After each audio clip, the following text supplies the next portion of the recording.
Grace and peace to you on this day from God our Father and our Lord and Savior Jesus Christ. Amen. So I'd like to tell you about something that happened to me almost 2 weeks ago now. It was a Tuesday. I was driving back from a pastor meeting up in Cromwell.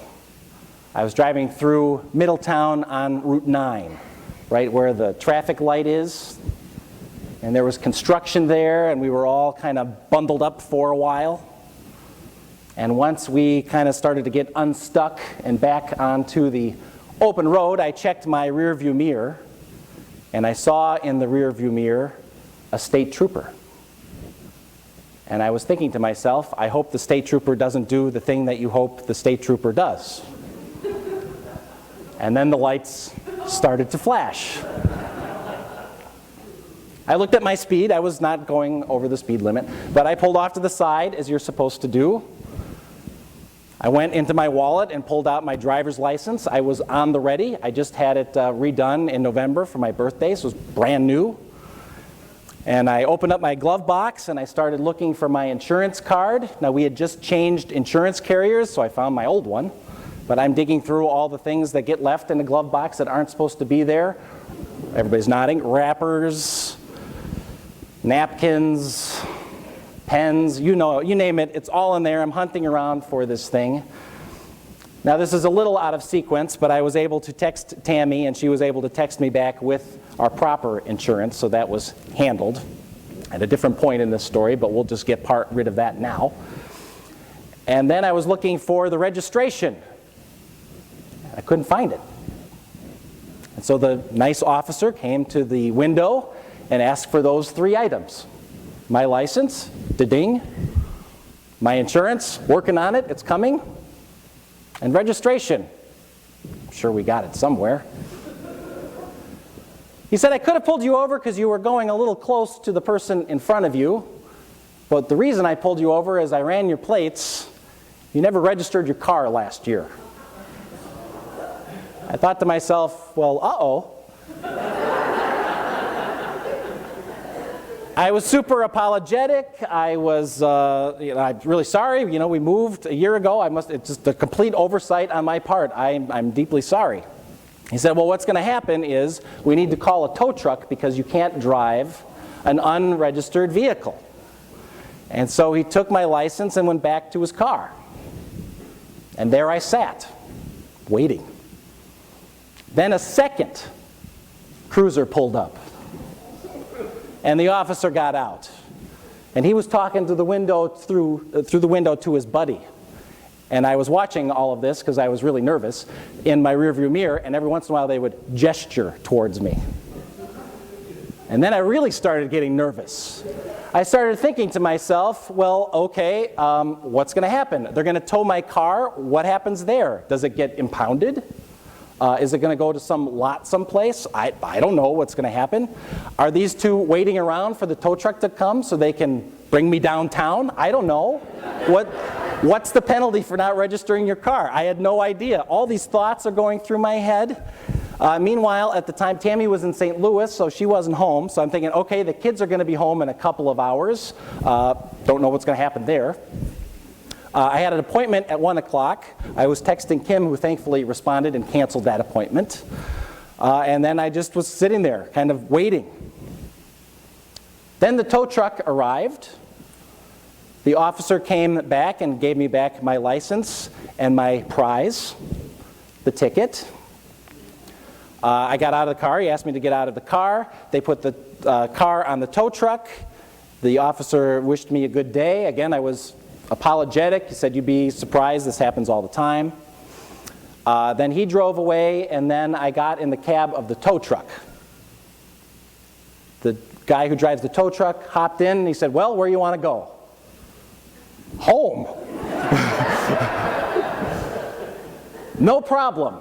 I can take you home. Where do you live? I said, I live in Saybrook. Okay, no problem. The only thing is you have to pay me cash when you get there. I said, okay, I don't have enough cash on me. He's like, well, could we stop at a bank? I said, sure.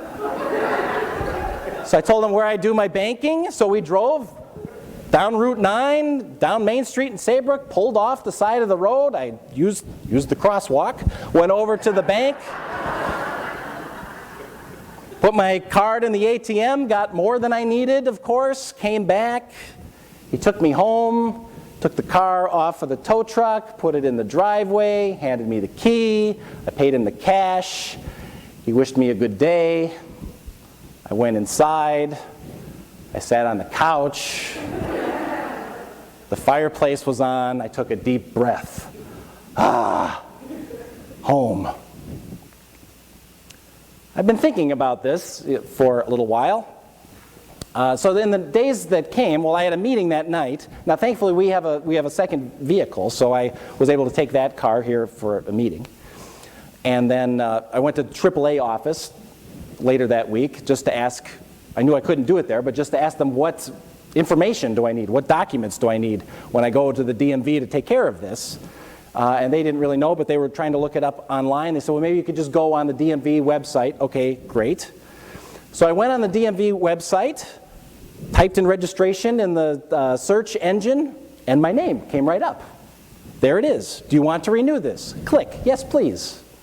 Would you like to pay for it now? Yes, please. Got out my credit card, took care of it. Would you like to print it? Uh-huh. Printed 2 copies, one to keep in the house, and the other I ran right out to my glove box, which now only contains the owner's manual, my insurance, and the registration. The registration cost $100. The ticket for not registering it last year was $117.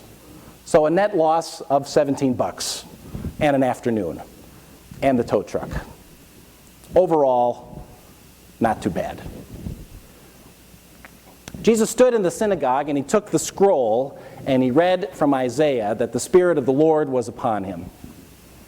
That he came to proclaim good news to the poor and release to the captives and sight to the blind and freedom for the oppressed and the year of the Lord's favor. And everybody smiled. Yeah, that sounds pretty good. Because haven't we all been there? Haven't we been in that place where we know we messed up? It's on me. I didn't register my car. No matter how much I look through that glove box, it wasn't going to be there.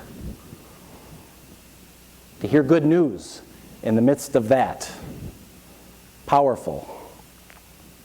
Recovery of sight to the blind. I now see things a much different way. Probably won't do that mistake again. To watch out. Release from the captives. You ever been in that place where someone in authority over you, you're basically at their mercy and you don't know what's going to happen next? What might it mean to receive that mercy and to let the prisoners go free? Thankfully, I didn't have to call my kids from a cell someplace. I was thinking about this all the past week, and then I had some further reflection on it this last week. Because I thought to myself, actually that wasn't that bad. I was able to stop at the ATM and get the cash I needed. What if I didn't have the ability to do that? Or what if I didn't have $100 to pay the registration and I had to sneak around and drive it illegally? Or what if I didn't have a second car available to me and I couldn't get back to work to earn money to be able to pay for those things? What if I wasn't cordial about the whole thing, trying to keep my head that got caught up in the emotions of that moment? Might have things turned out differently. And I was thinking of those who find themselves in that situation. What was the visual of that day? Here I am, I'm a white guy, 40, dressed nicely, got the world going for me. What if I wasn't dressed as nice? What if I didn't speak English? What if I had a different pigment of my skin? One of my friends joked with me when I told him this story, well, maybe you should start wearing your clerical collar again. You might have gotten out of it.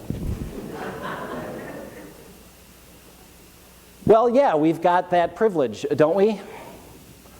What if I didn't? What if I had a different background and had a dot on my head or a turban on my head? Or what if I was a woman? Or what if I was a woman wearing a burqa? How would I have been treated then? Nothing against the officer who worked with me. He was very nice. But you see enough on the news, and you see enough around the country and around the world to know that that's what happens. You know that sometimes things escalate and get out of hand. That sometimes violence ensues. That sometimes death comes. And thinking about that and my own sense of privilege and being able to just handle it in that couple of hours, I heard these words a different way.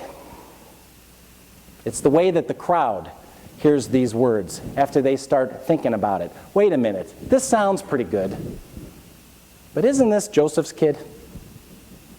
And Jesus kind of reacts a little bit reactionary in a way. He's a little bit defensive. Well, you know, prophets aren't accepted in their own hometown. And he goes on to tell two little stories. Stories of not the people of God, the people of Israel receiving mercy, but the outsiders. One finding food in a time of famine and the other finding healing in a time of illness. And this is what sets them off. It's easy to find yourself in the story and say, yes. There have been times when I've been at a deficit and someone has come to my rescue, or I was able to handle it somehow, and isn't that a great relief? Or somehow the thing that I missed, I was able to learn from it and I see things a little bit differently. Or maybe just the way the world works seems to work out for me, and that's okay. But when you start to look at the world around you and notice, maybe in a renewed kind of way, that it's not the same for everyone, well then, good news to the poor. That's kind of shocking. Release to the captives sounds a little scary. Sight to the blind seems a little bit impossible. Freedom to the oppressed seems like too much of a burden to take on. And the year of the Lord's favor, well, let's not even go there. In the Old Testament, the year of the Lord's favor was called the Jubilee year. The way it was supposed to work, and I don't know if it ever really worked this way, but the way it was supposed to work is that every 7th year was supposed to be a sabbatical year for the whole country. And what it meant is all the debts were forgiven. All the indentured servitude was put to an end. All of the outsiders were welcomed to be part of the society. Everyone was given a fair shake.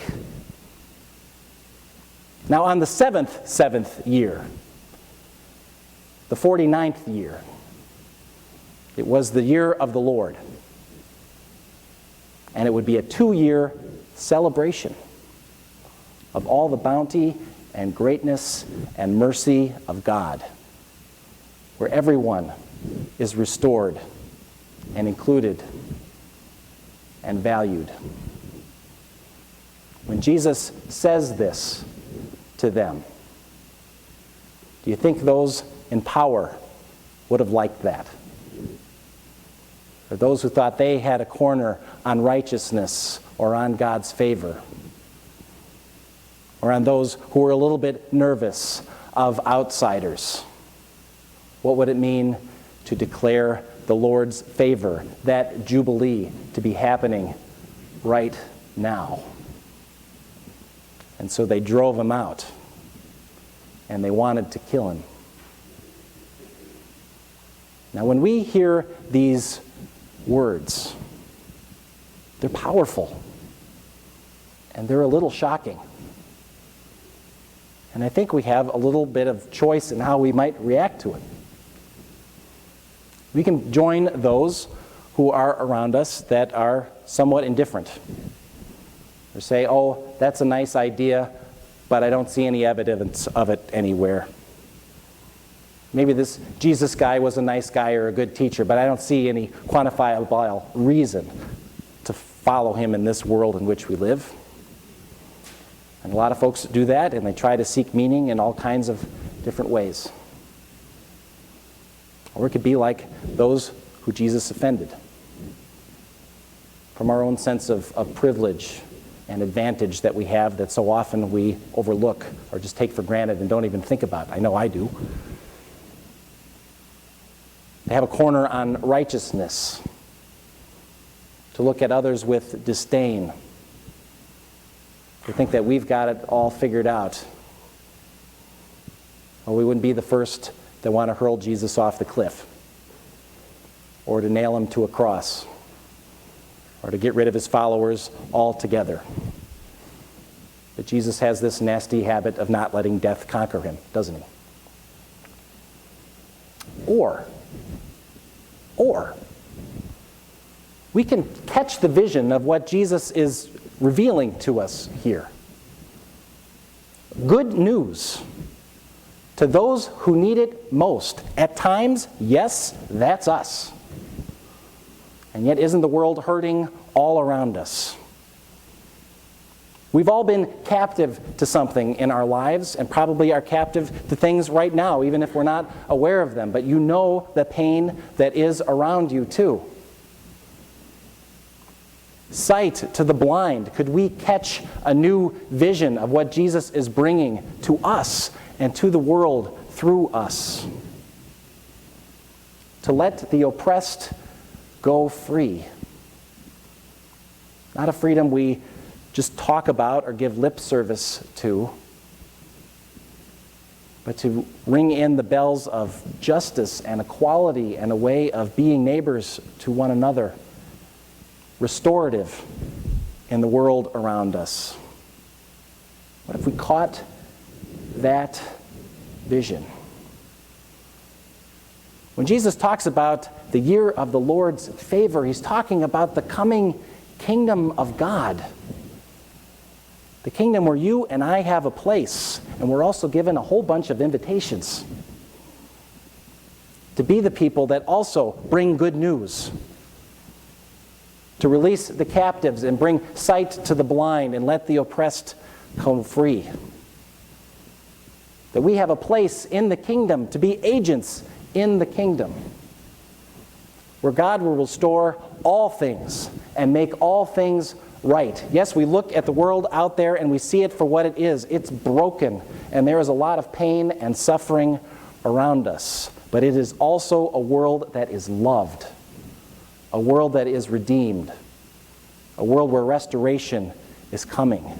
And you and I are a part of that. Let us join in the Jubilee, so that the only lights we see twirling around us is the signal that the party has started. Amen.